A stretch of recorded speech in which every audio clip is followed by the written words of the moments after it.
Do you want to come repot a succulent with me? That's what I'm going to show you today. I have a succulent that has been out of a pot, or at least the roots have been primarily exposed for about 4 months. It's finally time to repot it. So let me show you what we're going to do. All right, here is the succulent. You can see this pot is broken. This is a Mangave.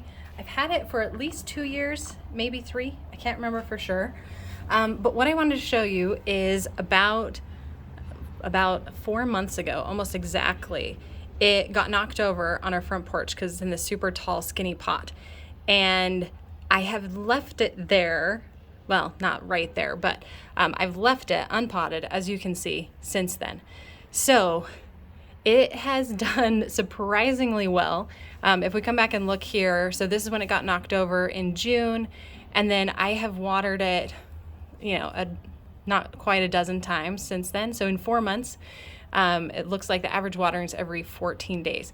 And when it's been watered, it's been like this. So it's not like it's sitting in a lot of soil. I mean, there is soil in there, but it's not all nice and contained in a pot. It's been fairly exposed to sunlight. You can see there's some dried up leaves, but it's done really well. But now it's finally time to get it into a new pot. It took me 4 months to get a new pot for it. But I'm gonna show you how to repot it, what you should look for, and we'll go from there. This pot has a non-identical twin that's also on my front porch. Sorry, neighbor's dogs. And this one obviously hasn't gotten knocked over. I'm gonna leave the pot there, but I have decided I don't like these really tall, skinny pots. They're just a little too wobbly and more prone to getting knocked over. Plus, this is a high traffic area. So instead, I got a more shallow pot. It's a similar color, not exactly the same, but very similar. And it's still big enough for this succulent.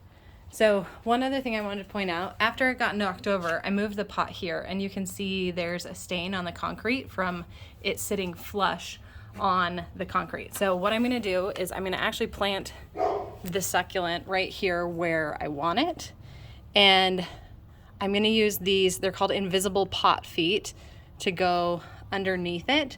And I'm just gonna put the pot right on top. All right, go there. And you can see this is, trying to shake it, this is very stable, and it works better for this space. I did really like the tall pots, and I'm gonna leave the other one as is, but this is going to work much, much better. Okay, so I got the pot feet under there, so we're not gonna stain the concrete nearly as much, if at all. I'm gonna put a drainage hole in the bottom, and then I do have a bag of soil over here just in case, but the pot still has a bunch of soil in it, the original one. So I'm gonna just use that soil for the most part, and we'll pour it inside and get it in. All right, so I've got a little bucket for trash, and I'm gonna start by just lifting this out. These roots are so deep.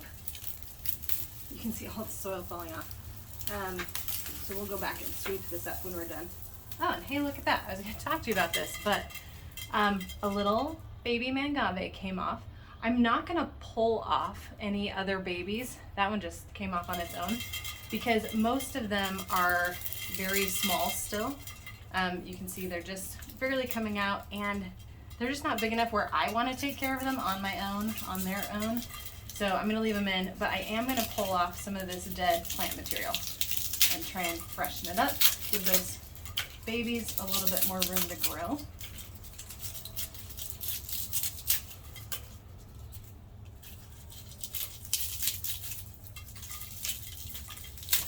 Now I did rip off like a decent chunk of roots. There's probably roots going all the way down here. This still has plenty of roots. I may rip off some more just so it fits in the pot better. But that's one of the beautiful things about succulents is they're okay if you rip off their roots. And this Mangave has been out in pretty intense heat and sun for 4 months without a pot. Like, it survived the hottest part of summer without being fully potted and its roots all covered. So these roots are in really good shape, all things considered. Just leave that one. Some of these I may come back and like trim them with scissors later. I didn't bring those with me, so just leave them. And now that we've got dead stuff off. What I'm gonna do first is just see, just knocked another baby off. That one's too small. I'd really rather have left that one on, but that's what happens when you're not super careful. That's okay. All right, so I'm gonna kind of stick these down in, and I want this to sit above the rim of the pot, kind of like this. So what I can't show you very well is there's probably about 3 or 4 inches at the bottom of the pot that the roots are not touching. So I'm gonna pull this out, and I'm just gonna take this soil, and this pot is crazy heavy, but we're gonna,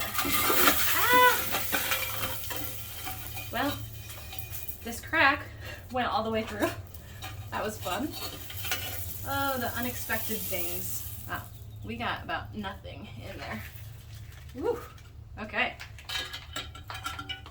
You can see all these roots though. There are a ton of roots. I don't mind if they're in there. I don't think it's gonna be a big deal. But the soil, because it's bonsai jack soil and it's very gritty, it just falls through the roots, which is ideal. So I'm not really getting much of the roots that are actually staying in the pot. A little bit, but we'll throw this out. Okay, so now, whew, got soil everywhere, but we did get soil in the bottom of the pot, which is where I want it. Now we're gonna set this back in. Now you might be thinking, Cassidy, if it had so many roots before in that bigger pot, isn't it gonna be a problem for it to be in this smaller pot? No. It'll just adapt. It'll fill up this pot probably pretty quick, but I don't really want it to get much bigger. And I can pull the babies out just fine. So yeah, I'm not too worried about it. Succulents can be root bound. The one issue you run into with them being root bound a lot of times is that water will get stuck in between the roots, and it can potentially cause rot. But where these are outside, and this is an area that gets a ton of heat and a ton of sun, it's gonna dry out pretty quickly. So this gets direct sun in the summer all morning until like, I don't know, 1 o'clock. It's pretty late that it starts getting shaded. So this faces east. Okay, so here's my current challenge. I got enough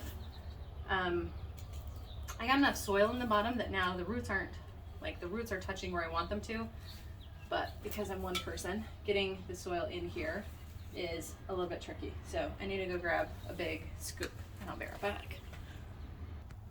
All right, I got my big scoop. When I'm working with smaller succulents, I usually use this scoop, which I love, but it's not big enough for this. And even though there's a bunch of soil still in the pot, I'm gonna use this bag just to make it easier. Scoop a little up there. But what I need to do is I need to hold the succulent in place, roughly where I want it, and then I need to get soil in between and around the roots. Because I'd like the roots to be a little bit spread out, not super clumped right on top of that layer of soil that I put in initially.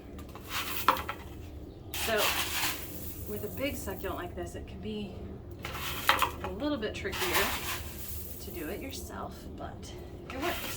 And I just kind of go a little bit on each side. And the nice thing is, if the succulent is sitting too low initially, which this is kind of low, you can always like lift it up and kind of shake it out a little bit. So just work your way around. And I generally do this just like you see it. I don't usually use gloves unless this Mangave is not super pokey.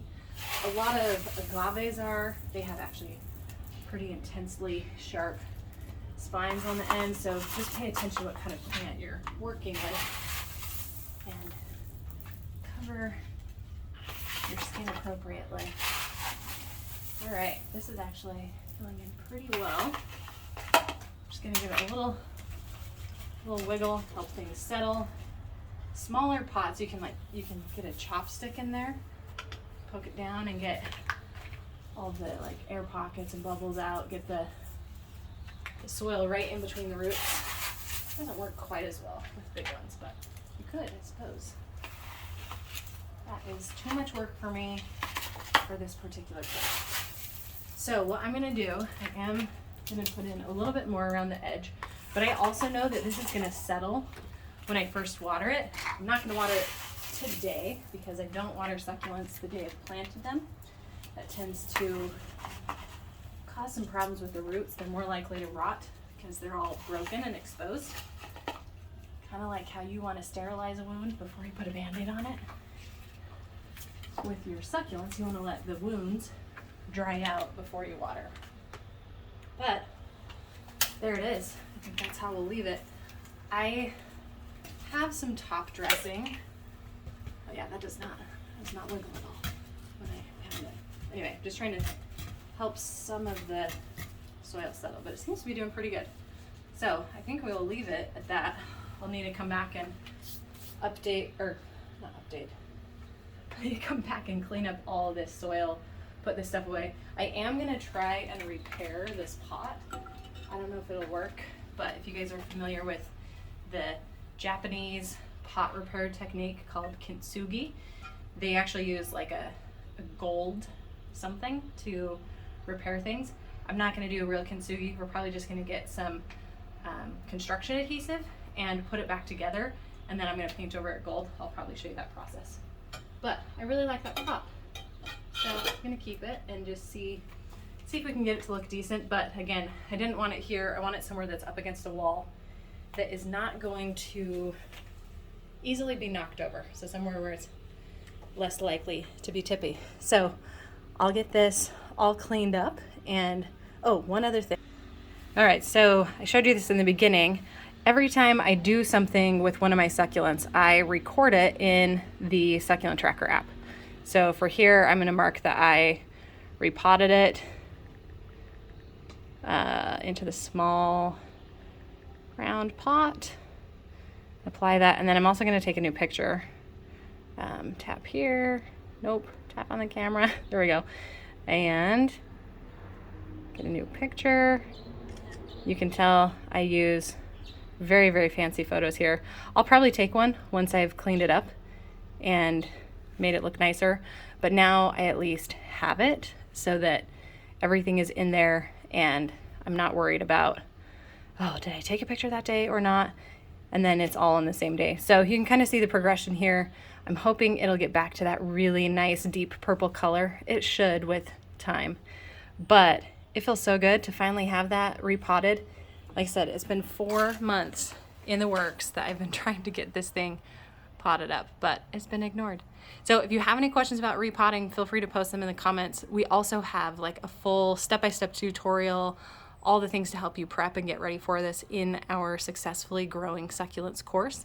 And you can find links to that in the description. Or if you have questions, you can also ask them in our Succulent Lovers Club, where you can get personalized help and feedback with your succulents in real time, either on live calls, live Q&As, or within our community area. It's a lot of fun.